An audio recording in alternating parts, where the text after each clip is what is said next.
Real TV, Hurricane Matthew leaves its mark here in the Lowcountry, and we are still getting back on track from the storm. Plus, Stratford dedicates an entire day to a young boy whom we've never met but has touched our hearts. And Go Knights! Woo! who makes the best cheerleader? Our sports reporters challenge themselves to a cheer competition. It's Friday, October 21st, 2016, and you're watching Real TV.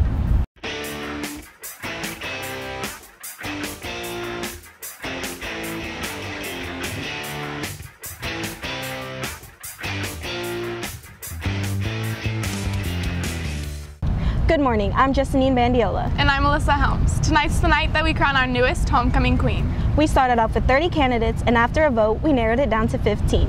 At tonight's homecoming game against Somerville, we'll find out who will win homecoming queen. Homecoming week for us has turned into much longer than 1 week. That's because we're still cleaning up from Hurricane Matthew. The hurricane landed near the Lowcountry on October 7th, but it kept us out of school for 4 days, from the 5th through the 10th. The hurricane affected millions of people along the Atlantic coast. Nearly 1 million people in our state lost power. The heavy rain flooded lots of places in our area that were still recovering from last year's flood. The wind knocked down trees, causing property damage, roadblocks, and power outages all over the Lowcountry. Downtown Charleston was a ghost town after Governor Nikki Haley ordered the evacuation, but here in Goose Creek, it may have been a different story. Our Twitter poll asked who stayed and who evacuated during the storm. The results are most of you chose to stay in Berkeley County and ride out the storm at 68%, while 32 of you headed out of harm's way. Some of you tell Real TV reporter Quincy Moore why you stayed or why you evacuated in this week's Stratford Speaks.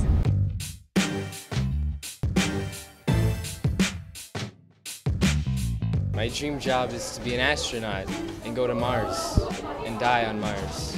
I want to be a National Geographic photographer because it's a really cool profession. I'd like to travel the world because it'd be really cool. To be an astronaut so I can make a lot of money.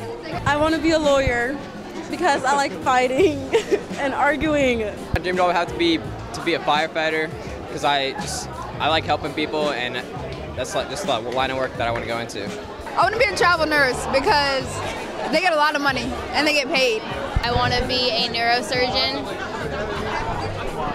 Oh, because everything about like the body and heart interests me and everything. I want to be a veterinarian because I love puppies. Hurricane Matthew interrupted homecoming week, but we continued it this week. We had America Monday and Dream Job Tuesday before the storm. This week, we picked up with Character Wednesday, Throwback Thursday, and Spirit Friday. A pep rally takes place at the end of the day today. The homecoming game takes place tonight against Somerville. The recovery from Hurricane Matthew continues all throughout the Lowcountry, even here at Stratford. The storm caused water to come up through the floor from some type of drainage system at the front of the stage. It flooded up to the second row of seats. They got all the water out and used industrial fans to dry it out.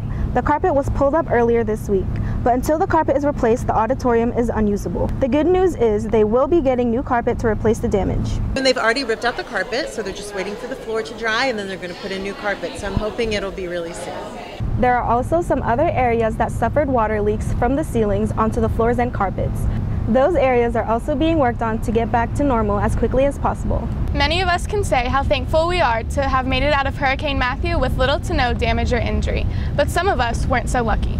And our Jefferson Community Service Club is encouraging you to help others who are not so fortunate. They are sponsoring a food drive for the Lowcountry Food Bank now through November 3rd. Non-perishable food items will be collected in the main hall and office. If you owe fines in the media center, you can bring them in for the food drive. Each item will count 25 cents towards your fines. On Tuesday of this week, we focused our attention on a boy whose face you've probably seen on the news. Jacob Hall was a kindergartner at Townville Elementary and was just 6 years old when he was shot on his school's playground in the upstate on September 28th. He died 3 days later. His funeral was a celebration of his life and for his love of superheroes. Our leadership class and student council decided to honor little Jacob by proclaiming the day as Townville Tuesday. All throughout the halls, you could see superhero costumes in Jacob's honor. A banner was signed by many of us, and it will be sent to Townville to show them our support. To the field now. Our marching band Knights is drawing near to the end of their competitive season. Reporter Bronte Austin shows us why they are coming up in roses. On Fridays, you see our Stratford Marching Knights cheering on the football team and entertaining the crowd. However, there is much more that goes into our Marching Knights. Marching band consists of students from 7th grade all the way to 12th grade. We have a bunch of different groups. One are the brass instruments, then the woodwind instruments and percussion instruments. We also have the color guard, which is a uses flags and dance to convey what they do to bring our show together. Marching band consists of brass instruments, woodwinds, and color guard.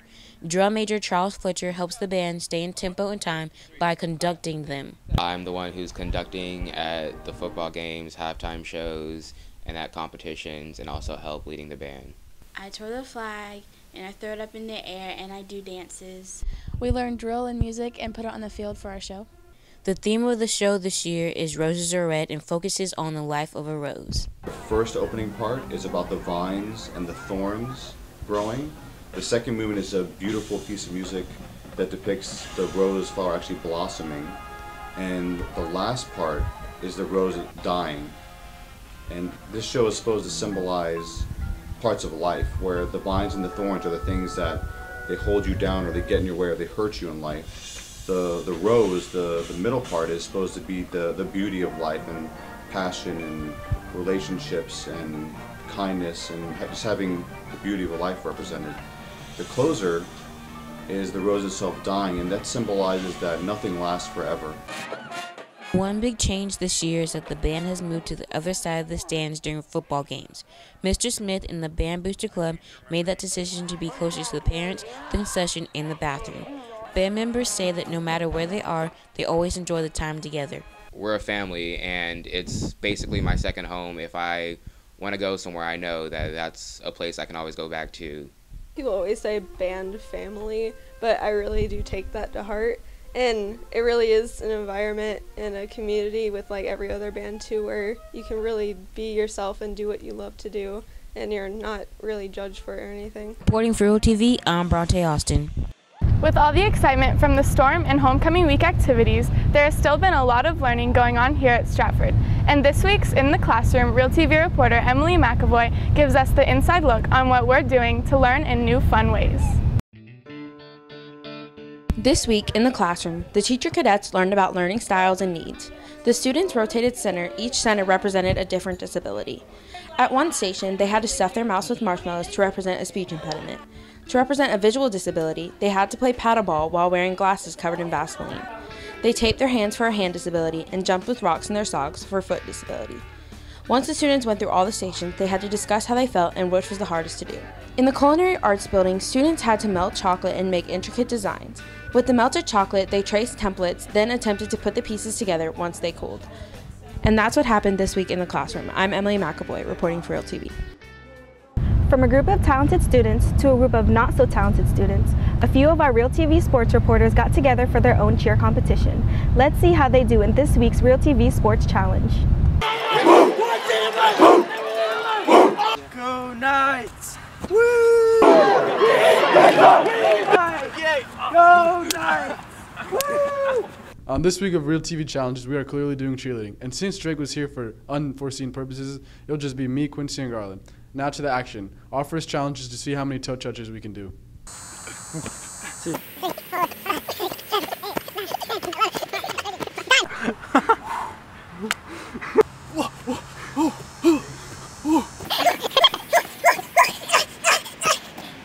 Stop. My head hurts.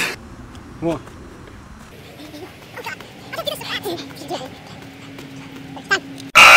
Since Quincy only did 13 toe touches, he got the first X, and our second challenge is how many cartwheels we can do until we stop. You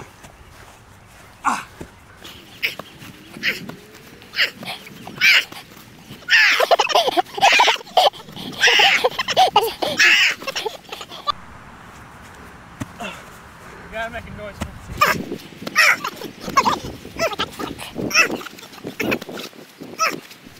Go.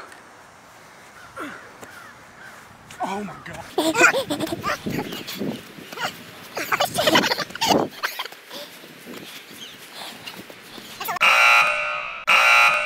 Garland has 1 X and I received 2 X's. Now we will see who can hold the longest handstand. The person who drops twice loses.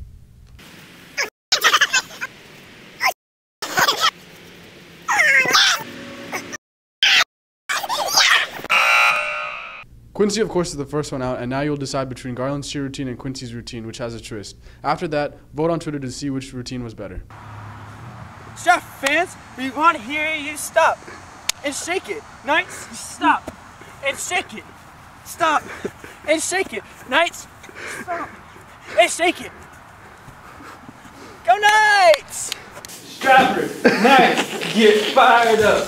Stratford. Stratford. Woo! I'm so proud. And you can vote on who you think had the best cheer on our Twitter poll. Follow us at RealTVSHS. Now let's focus on the real athletes. Here's Quincy Moore with your sports update.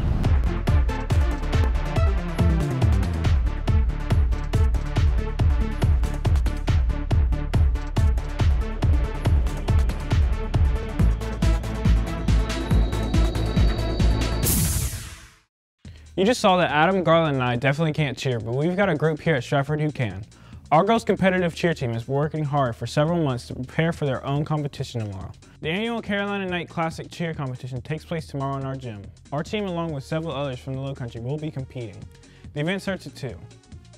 Not every cheerleader at Stratford does competitive cheering. Many of our cheerleaders are happy to get out there and support the Knights football team as they search for their first win of the season Friday night. The Knights are coming off 2 tough losses after Fort Worcester, and one of the best quarterbacks in the country showed just why the Patriots are serious contenders for another state championship. Then last Friday, the Knights traveled to West Ashley and were tied in the 4th quarter before the Wildcats running back went for a couple long touchdown runs. The Knights are back in the dungeon this Friday night against Summerville. Our quarterback, Hunter Taylor, played for Summerville last season and says getting their first win of the year against his former team will be a spark for Stratford. I just want to go out there and show them who the real SHS is. It's just another game for me, but I mean, it's a big one. It is bigger, I guess. So, I mean, I just want to go out there and win. So, as usual, the game kicks off at 7:30. It's also our homecoming, so there's sure to be a big crowd on hand. Get there early to support the Knights against the Green Wave. Some of our fall sports are winding down, including our second-year girls golf program.